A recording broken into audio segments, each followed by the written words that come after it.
Hey, this is Exodus, and here's an idea I had for a new wrong warp trick to get to several cutscenes which are not currently possible to reach with wrong warps.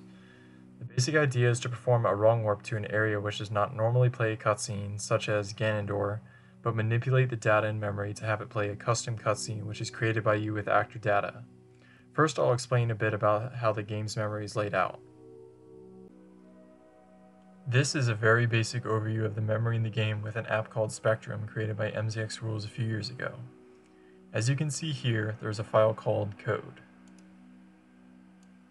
This contains the majority of the instructions that run the game. Below that, you can see these links. We'll not worry about those right now. Down here, you can see these AI and AF files. This is a linked list of the actors that are currently loaded in the scene. Actors are things such as enemies, crates, trees, bombs, arrows, some special effects, the hookshot, etc. When you load a new area, some of these list is overwritten with the actors of a new area. The rest of that list is left unchanged.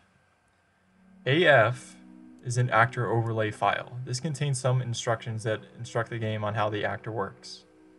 AI means it is an actor instance. These contain various data about the actor, such as the coordinates, health, stuff like that.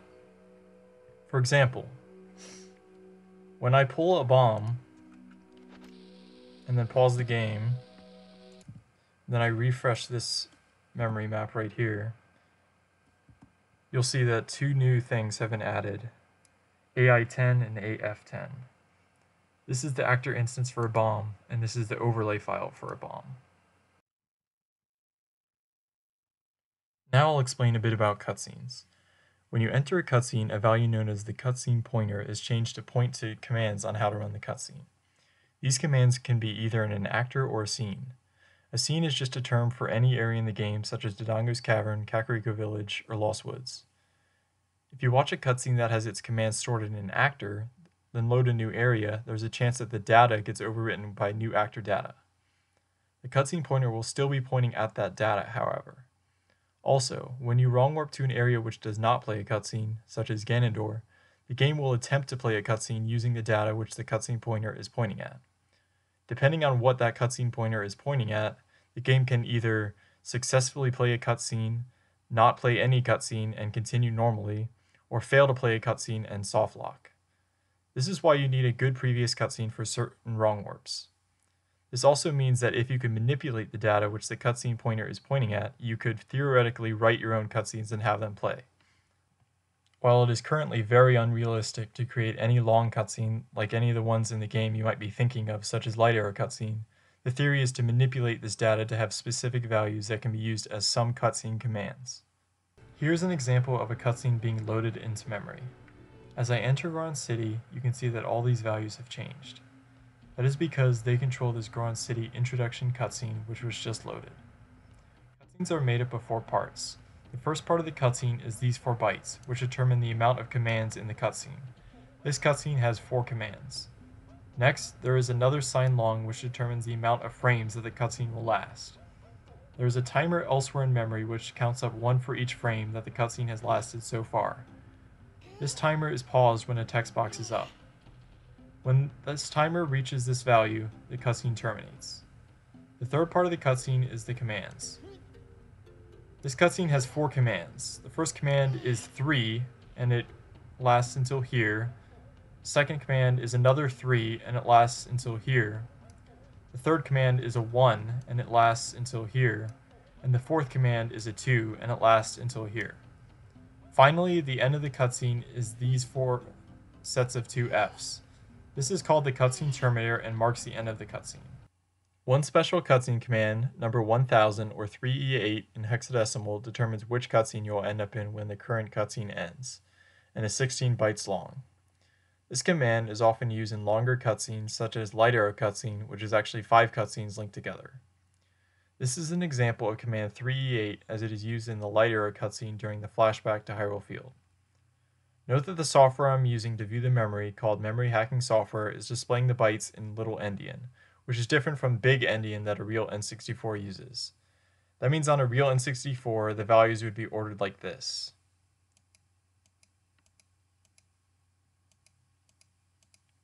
Instead of from left to right. So the first part of the command is the command number, which is 3E8, as I said. Even though it looks like E803, it's actually 3E8. The next part of this command is a long, which is 1 by default and doesn't affect anything for our purposes. The next part of the command is the jump table index, right here. It's value 28 right now. This is a short and determines which cutscene will be loaded next. The next part is another short, and this determines which frame of the cutscene that this command will start to activate. Next, this is the ending frame of the commands, and this is a copy of the ending frame of the command. These two don't actually affect anything. So the only parts that actually matter are this long, which is the command number. This is the cutscene that you'll end up in, and this is the starting frame of this command. So first I'll show what it normally looks like when you finish this cutscene and it loads the Temple of Time light arrow cutscene.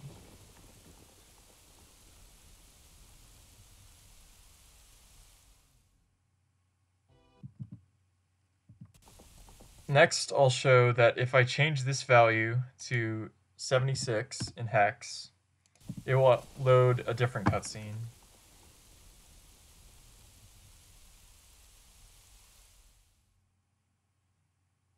So it loaded the Ganon's Castle tower collapsing. Next, I will change it to another value. I'll change it to 2F.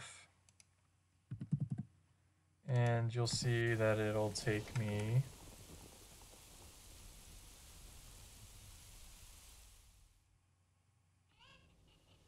to Nocturne and one more. 37.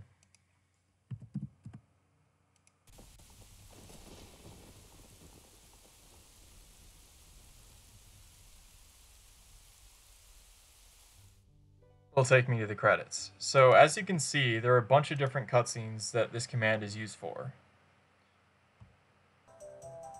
The idea is to get the cutscene pointer to look at data which simulates this 3E8 command. If we can manipulate the data which the cutscene pointer is looking at to look like a 3E8 command, we can perform Ganondorf and have this command execute, warping to one of about 100 different cutscenes. Note that I just said Ganondorf as an example. Any wrong warp to an area that does not play a cutscene immediately should work. There's one feasible way to manipulate this data, which is using actor instances. There are several different values for actors which are constantly changing, and you have several options to manipulate their locations in memory. Here's an example of an actor in Lost Woods, which is these fairy sprites flying around. As you can see, there are a ton of values changing sporadically. Here's another example in Lake Hylia of Gwei actors. These will not have nearly as many values changing, but you'll see that there are some values that can still change.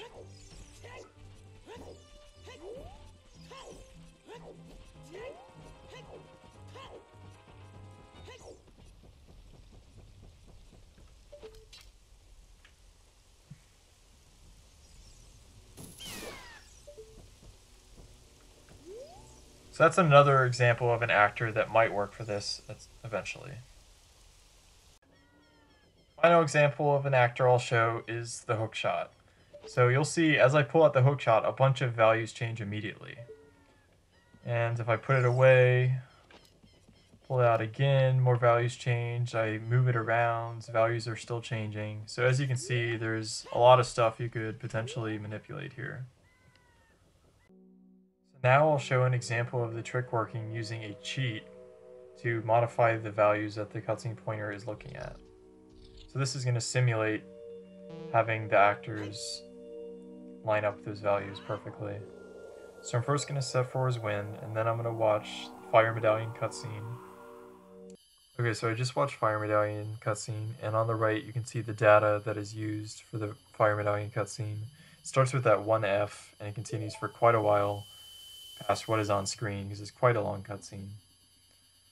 So as I enter Death Mountain Crater, you'll notice the values changed, and that's because the Death Mountain Crater actors are overwriting the space that was used for the Fire Medallion cutscene.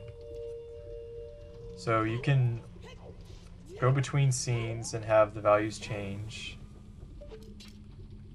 And in Goron City, I'll show that you can also go between rooms and have the values change. So it didn't change when I enter that room, but when I enter this room, it changes. That's because this room has enough actor data that it had to use that space.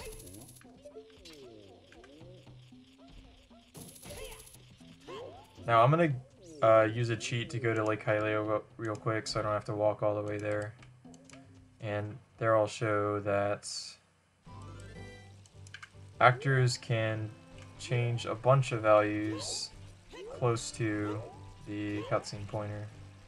So as I'm walking around, you can see that there are a lot of values near the cutscene pointer that are changing. So that's just an example of how you might get a specific value. So that didn't perfectly align with the cutscene pointer, but it's just an example. So I'm going to use MHS to change the values that the cutscene pointer is looking at so that it'll play a cutscene that uses the 3E8 command. So it's pointing first here at this 00. So this is going to be used as a signed long, which is the amount of commands in the cutscene. I'm going to want one command, just the command 3E8. Next there's another signed long, which will be the amount of frames that the cutscene will last. This doesn't matter as long as it's positive. So I'm just going to make it another 1. Next I have to put the command 3E8, so E803. And next, this is the amount of records for that command. This doesn't matter at all, these bytes, 4 bytes here. Next is the short that determines the start frame of the command. That has to be less than or equal to the amount of frames in the cutscene. And I have 1 frame that the cutscene lasts, so I can make it either a 0 or 1. I'll just make it a 1. And finally, this byte here determines the destination cutscene.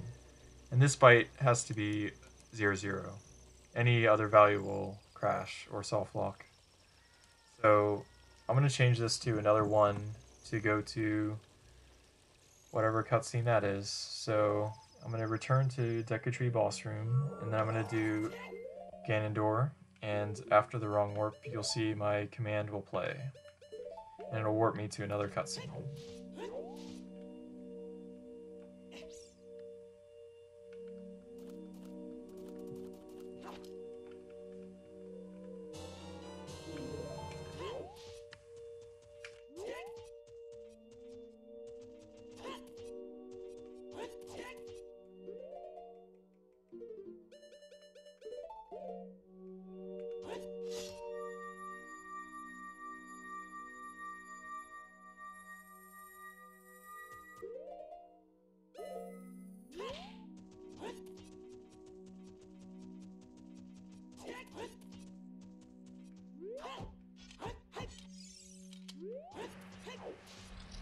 So it's going to warp me to Tower Collapse, and then almost immediately it'll warp me to the cutscene that I chose. I chose cutscene 1, which is Ganondorf riding on a horse through the flames. This is in the After Deku Tree cutscene. There are a ton of other cutscenes like I showed earlier, like credits, light arrow cutscene, some unused cutscenes. There's just a lot of interesting stuff you could do with this, so hopefully someone will get it to work and it'll be really cool. So that's it. Thanks for watching. See you later.